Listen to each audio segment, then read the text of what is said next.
Shakespeare বলেছিলেন, একজন ছেলে কখনো একজন মেয়ের বন্ধু হতে পারে না, কারণ এখানে আবেগ আছে, দৈহিক আকাঙ্ক্ষা আছে। একই কথা বলেছেন আইরিশ কবি অস্কার ওয়াইল্ড। নারী এবং পুরুষের মাঝে কেবলই বন্ধুত্বের সম্পর্ক থাকা অসম্ভব। যা থাকতে পারে তা হলো আকাঙ্ক্ষা, দুর্বলতা, ঘৃণা কিংবা ভালোবাসা।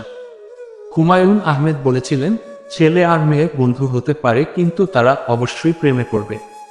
হয়তো খুবই অল্প সময়ের জন্য, অথবা ভুল সময়ে, কিংবা খুবই দেরিতে, আর না হয় সব সময়ের জন্য।